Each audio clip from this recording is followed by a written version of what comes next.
Actually, there are two houses of people who support Trump. I'm not SPD, but Yeah, of course. there will be 3 readings. All right.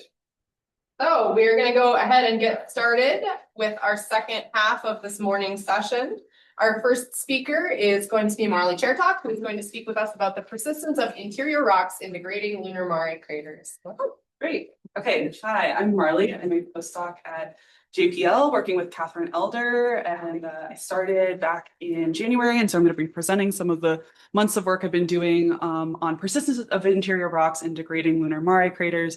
But I first want to thank Stuart and Cassie and the executive committee of PCC, because I think, unlike other years, this is an excellent year to be having PCC and have it exist. So I appreciate being able to be here and having this be an accessible meeting for everybody. We appreciate someone from a national lab being able to, Yeah. given the extra restriction. Yes, true, exactly. Also, I want to encourage disruption if you have questions while I go. Okay. So this study was born from this idea that there's a singular regolith growth condition in the Maria, where impacts begin to strike a young solidifying basalt. Regolith grows, Mare basalts fracture over time, and regolith continues to grow and rocks get distributed through that regolith as time progresses. But a paper from 2020 by Head and Wilson showed that there could be a variety of regolith growth conditions in the Maria, starting from anything from a massive competent basalt to something that's more vesicular or interlayered. And so born from this was this idea that maybe regolith is developing over time across the Maria, and we can sense this using impact craters by looking at the rockiness of their ejecta, as that would penetrate beneath the regolith. So this is a figure from my 2023 paper. On the y-axis is frequency of rocky craters, and on the x-axis is age of the surface. And so what I was expecting was that as regolith develops over time, I would see that there would be fewer rocky craters, but I don't see this at all. And I see that there's this variation, and this sort of brought me back to this Head and Wilson paper, where I was thinking instead about target properties and not regolith development. Similarly, Elder et al. In 2023 showed that these intercrater background regions of the Maria vary in their rockiness as well. And it's not a function of age. And so this further supports that there is this thing going on with target properties across Maria. So I had these ideas about what the population of these ejectives would look like in examples where you have a interlayered regolith or protolith mixed in with the regolith, or something that's more vesicular and easy to break up. And I imagine that that would lead to a less populated ejecta blanket with rocks. And similarly with this competent basalt, I imagine that there might be more rocks in the ejecta blanket if we were breaking up pieces of material. But it actually led me to think more about what the interiors are saying. We know that these ejectas don't last very long on the moon, either by thermal stresses or by micrometeorite bombardment. The rocks break up over time. And so these interiors might be telling us a better story of what's going on with the target properties across the Maria. We know that craters evolve over time. So this is an example on the left of a much younger crater that has a sharp rim, steep walls, and a deep floor. And on the right, we have an example of approximately similarly sized crater with a more rounded rim, shallowly sloping walls, and a similarly shallow floor. Okay. So I was saying that interior rocks can tell us a story of this crater evolution in a way that I think the ejecta can't necessarily. And that's because the ejecta degrades over time, and we can see this here in this really big crater. So ejecta is sort of devoid of rocks. But in the interior, we have rocks continuing to migrate down the slopes of this crater. And so the crater evolution rates might be affected by target properties. And we can see in this rock abundance image here, overlaid on the lunar surface, I think this is Mare Imbrium, that the craters here seem to be lacking of rocks in their ejecta, at least in this rock abundance overlay, but their interiors continue to have these rocks. The region that was? I think this is Imbrium. Okay. Yeah, I might be wrong. I have to check my abstract. Okay, so I'm going to go into this project with a couple of key questions. One is, how do these interior rocks evolve as craters degrade? What mechanisms control crater degradation on the moon? And can crater degradation vary with diverse target properties? So in order to understand the rockiness of these crater interiors and how that evolves over time, we want to use a data set that captures this degradation of craters on the moon. So Fassett and Thompson in 2014 described the shape of degrading lunar craters using a diffusion model. They fit topographic profiles of craters in the Maria to this diffusion model. And the diffusion model is shown here on the right. And I should note, diffusion is just sort of describing the evolution, the movement of regolith from upslope to downslope across a contour. And so this is their model of diffusion using a topographic profile. And so we have these steep walls and the deep floor for the youngest profile. And that slowly diffuses into the background, and we get this shallower floor and shallower walls, rims over time. And so they fit individual craters across the Maria, ranging from 800 meters to 2 kilometers in diameter, to this diffusion model, and they assigned individual craters age based on diffusion. So I'm using this data set.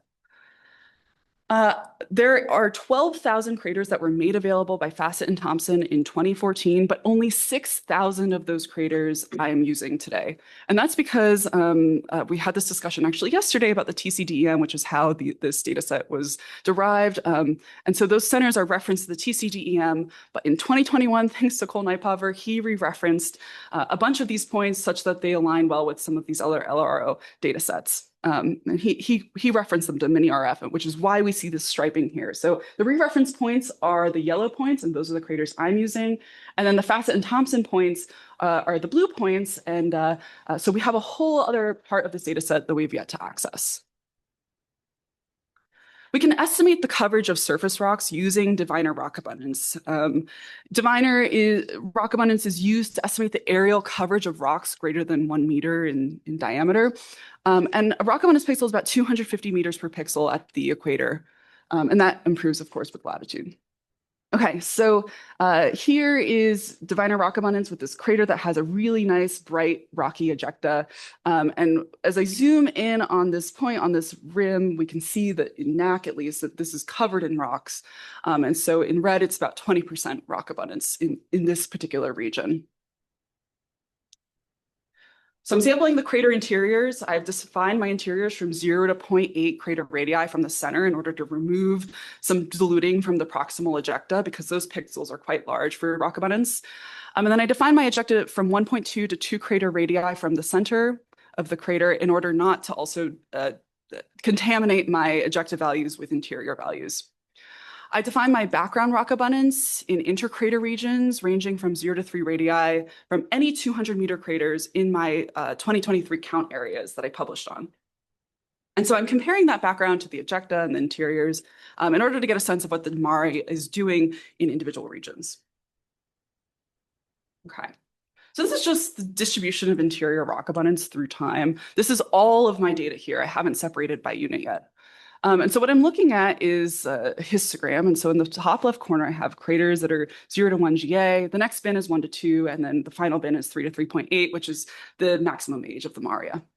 And so the right skew I'm observing in this youngest crater population is telling me that there are many rocky interiors in young populations, which I expect. And over time, that skew sort of not diffuses, goes away. And so we can see this in the 95th percentile value. So the 95th percentile is quite elevated for the young populations of craters, but of course it sort of, decreases over time. The interesting thing is the mean and the median are never the same. So the rock abundance signal is persisting for billions of years and it's drawing up that mean value, which is really interesting. This is background rock abundance, just for reference. This is the background Maria. And I'm just showing here that the mean and the median are approximately similar. And the 95th percentile is drawn up probably from interiors of craters that are less than 200 meters because my intercrater region was defined on being far away from 200-meter craters. As I overlay the histogram of that background rock abundance curve over atop the interiors and atop the ejecta, what I can see is that the interiors are never like the background. For as long as the Maria has existed, they never reached the background values of rock abundance, which is pretty interesting. And then the ejecta values, for example, on the other hand, do approach background values, which is something I would expect if rocks are exposed to the lunar surface. So I wanted to quantify the rate of degradation for these interiors in order to understand what's going on in the interior of these craters over time. So on the y-axis is mean rock abundance, on the x-axis is age in million years. I have plotted here Ghent et al. 2014 craters, and she looked at quite large craters. They were tens to hundreds of kilometers in diameter, and those are the black stars here. My crater ejecta are in 100 million year bins, as well as my interiors. And so my crater ejecta are in orange and my interiors are in blue. And so what I thought was really reassuring was that my crater ejecta values and the Ghent et al. Values were degrading at almost exactly the same rate, which is really interesting. And so that's telling me that I think the interesting thing actually about this is that it's telling me that like even these really large craters have a rock population that's degrading at the same rate as these much smaller craters that are 800 meters to 2 kilometers in diameter. The thing I noticed about these interiors is that they start with a higher initial rock abundance, which I expect, but the rock populations decay at a much faster rate than the ejecta do. And that's telling me that something is going on in the interior that is degrading the rocks in the crater interiors at a much faster rate than what's going on in the ejecta by either thermal stresses or micrometeorite bombardment. So looking at across the Maria, these are box and whisker plots with binned every 500 million years. There's a lot going on in this plot, but I think I want to draw your attention to a couple of the anomalous cases. So we've got Cognitum East on the far left there. We've got Mare Humorum, which is that really elevated initial rock abundance there. And we also have Mare Nubium. And they all start off with a high initial rock abundance that degrades at seemingly a much slower rate than other units or other Maria. Then we have cases like Mare Fecunditatis and Tsiolkovsky that start off with a really high initial rock abundance, but degrade really rapidly. And so that's telling me something different about the interior and its degradation rate. And then we have Mare Chrism, Mare Marginis, and Palus Epidemiarum, which all have a really low initial rock abundance, and they degrade to nothing because there's nothing to degrade. And then we have cases like Mare Imbrium, Mare Serenitatis, Tranquillitatis, and Mare Vaporum, which all appear to degrade at really similar rates, and these seem to be the nominal Maria rates of degradation. Okay. So I just want to talk really quickly about some of my thoughts on rock evolution in the Maria. And just to recap, these surface rocks and crater interiors seem to be able to persist for billions of years, remaining elevated above the background rock abundance values for as long as the Maria has existed. And so every crater that forms in the Maria appears to have an elevated rock abundance value compared to the background. This is actually really similar to what Neipaver et al. In 2021 had found. He looked at CPR values on the rims of craters, so that's radar measurements on the rims of craters, and rock abundance values there too, and found that they can persist in rockiness for more than 2 billion years. And so his results are describing this renewal rate of the rim, but my results are sort of describing this accumulation of rocks within the crater interior. And he actually drew my attention to this part of Fassett et al.'s 2018 paper, where he was looking at this same data set, was looking at CPR values within the interiors of craters and radially away from the interior into the ejecta, and showed that these interiors can increase in their median CPR value in the first 500 million years. And what that tells us is that there's an increase in rockiness in the interiors of these craters. And so I'll walk you through this here because I'm showing a lot. But in this red box, we have on the y-axis median CPR, and on the x-axis is radial range. 0 is the interior of the crater and away from the crater, and then 1 is the rim, and then 1 to 3 is the proximal ejecta of this crater. And the red line, which is the lowest in this case, is the first 200 million years of a crater's lifetime. And then in yellow and green is this 400 to 800 million year range where we have increased median CPR values in the interior. And so Fassett is describing something that's really interesting. He's showing that there's an accumulation of rocks within the first 500 million years that elevates the initial population, the rock population above the initial population. But I'm not seeing this. I'm only looking at surface rock. The thermal skin depth of Diviner is a couple centimeters. And so I'm only looking at what's going on at surface. Yes. What was the band of the CPR? I'm Is not. that a band? I think so. It's 2 meters. Yes. I think he's sensitive to 2 meters here. Depth. Depth. Okay. Yeah. So I'm looking at surface exposed rocks. And so I'm not noticing an increase in rockiness in the first 500 million years the way Facet was. And what that's telling me is that rocks are being buried in the crater interior, which I think we kind of expected they would be, but this is showing it. And so my work is showing that this renewal rate is not outpacing the burial rate. And so whatever is covering up rocks in the interior is outpacing the fact that rocks are continually populating the crater interior. So now I'm going to jump back to comparing the Maria. I'm only going to focus on the anomalous cases because I think those are the most interesting. And so first, we're going to talk about regions with high initial rock abundance. So we'll first talk about places where I think there's a really high subsurface rock content. And so that is looking like Cognitum, Humorum, and Nubium. They have a really high initial rock abundance, and then that rock abundance stays elevated for a couple 100 million years. And so I'm interpreting this to mean that there's a high initial rock supply. There's a high rock supply within the subsurface.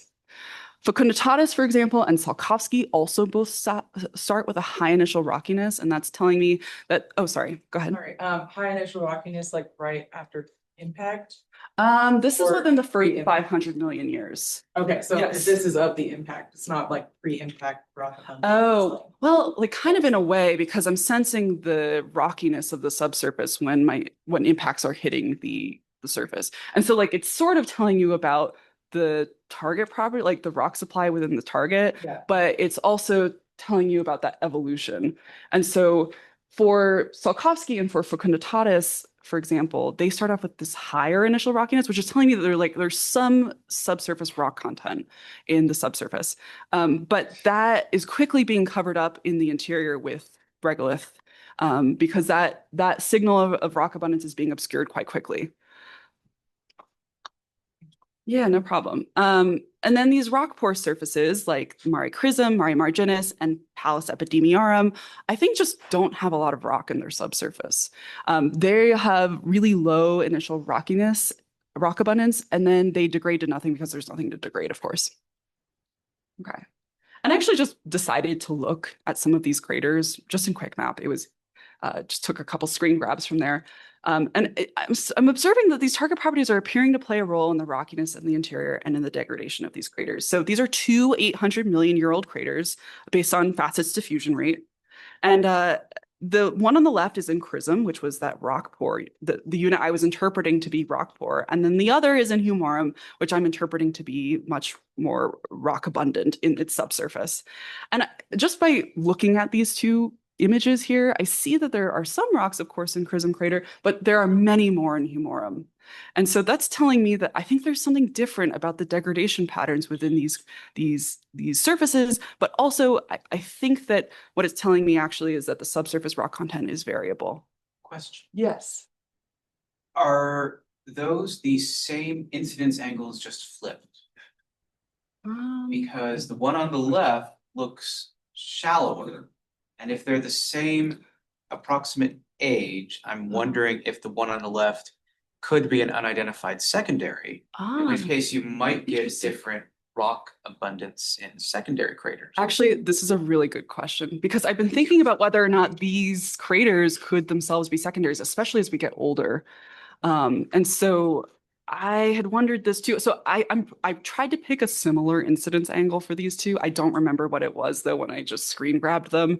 But I tried to get like probably around 50 is usually what I like. And so that's interesting. That's an interesting point. I had initially thought that morphologically they looked kind of similar, but I see now that shadow is quite stark for Humorum. And so maybe there's something else going on here. They're both approximately 800 million years based on diffusion profile fitting. Which assumes primaries. Right. That's a good point too. Yeah. Yeah, because again, too, if these are roughly the same, if you're claiming they're roughly the same illumination angle, I feel like the background cratering rate of really small craters is very different between the two images also. Yeah. Yeah, true. Yeah. Yeah, you do superposed 5-meter craters. That's Yeah. gonna be a fun counting exercise. Yeah. Okay, I had a couple of interpretations for what was going on spatially here. So in our really low rock supply cases like Chrism and Palus epidemiorum and Mare marginis, I was just this is basically a rendition of what Wilcox et al. Had done, thinking about the subsurface, and I'm thinking that there's just a really low really low rock abundance within the subsurface for these two cases. And so regolith is far outperforming rocks in the covering up of any rocks that might have existed in the interior at any point. And then we have in the middle here, maybe our Tsiolkovskis and our Fecunditatuses, where maybe there's something interbedded that's contributing to the initial rockiness of the subsurface, or maybe there's some rock abundance within the subsurface that's initially populating the interiors of these rocks, but they're being quickly obscured by regolith over time because regolith supply far outpaces the rock supply in degradation. And then in our final panel here, we have rock that is outperforming regolith in filling in this crater perhaps, and so that might be humorum and nubium and cognitum east, for example. And we're seeing this elevated rockiness over time, and so maybe it's possible that the regolith and the rock are contributing not equally to one another, but rock might be outpacing the regolith here. And so this had me thinking about sampling because we're going back to the moon and hopefully taking samples. And so this is a spur crater, and this breccia here has an exposure age of 200 million years old, till 200 million years.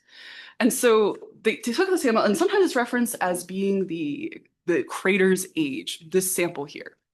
And in another case is Dune crater, 150 million years for a rim sample that was taken during the Apollo 15 traverse. And then we have Camelot, which I think this sample was taken from the ejecta.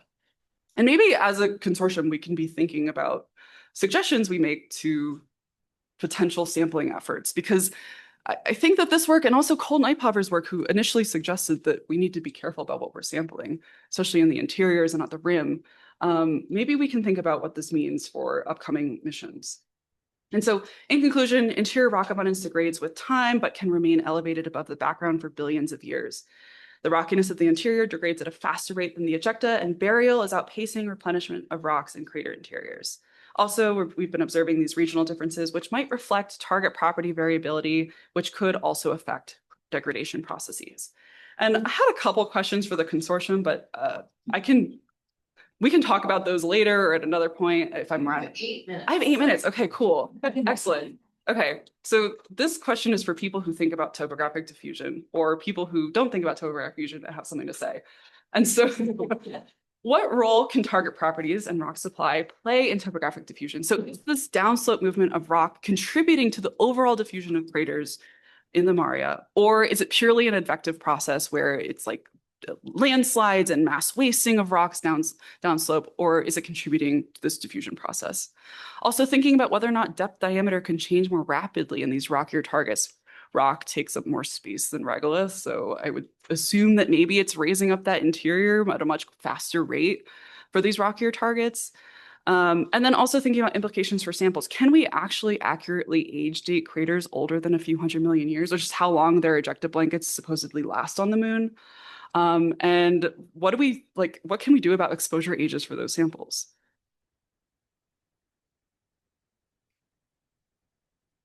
Let's thank the speaker, and then we can think about those questions and also our own questions. Cool. Right. In the room immediately, Sarah, you go ahead, sir. Just, I guess a question is, have you talked with Rachel Hoover at all? I really wished she was. When I saw she was sick, I was so sad.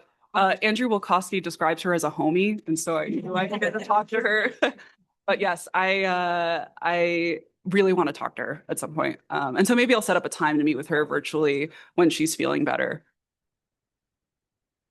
I think also Veronica mentioned online that it's an annoying factor when comparing craters of the same age on different mare. For example, in slide 29, I think we were going to talk about it. The different mare properties will affect the size of your younger craters that you're using to date the unit. Wider craters forming a weaker mare unit than stronger mare elsewhere. So direct age comparisons will have that complexity. Oh, okay. Sorry, Veronica.